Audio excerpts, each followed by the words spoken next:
हरे कृष्णा दोस्तों। फागुन मास शुक्ल पक्ष की एकादशी को आमल की एकादशी मनाई जाती है। होली पर्व अत्यंत समीप होने के कारण भक्त अपने इष्ट को विविध रंग अर्पित करते हैं, इसलिए इसे रंगभरी एकादशी भी कहा जाता है। इस दिन आंवले के वृक्ष के समीप बैठकर भगवान विष्णु और माता लक्ष्मी की पूजा करके परिक्रमा करनी चाहिए।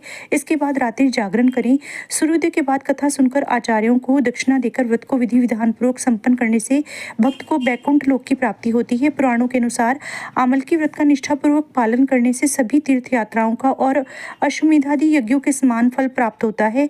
जो भक्त नियम पूर्वक रात्रि जागरण करते हुए आमल की एकादशी व्रत का पालन करते हैं, वे मोक्ष रूपी परम पुरुषार्थ को प्राप्त कर लेते हैं। उनका यह जीवन सुख समृद्धि पुत्र पौत्रादि से संपन्न हो जाता है और जीवन समाप्ति पर उत्तम लोक और चारों मुक्तियों में कोई एक मुक्ति पर अधिकार भी हो जाता है।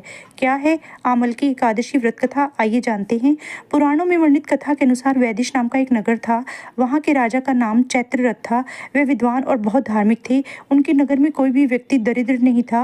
राजा के साथ साथ नगर में रहने वाला हर व्यक्ति एकादशी का व्रत करता था। एक बार फागुन महीने में आमल की एकादशी के दिन राजा चैत्ररथ ने अपनी प्रजा के साथ पूरी विधि विधान के साथ व्रत किया और मंदिर जाकर आंवले की पूजा की तथा वहीं पर रात्रि जागरण किया।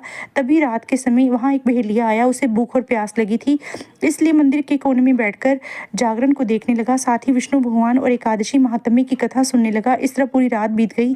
नगरवासियों के साथ साथ बहेलिया भी पूरी रात जागता रहा।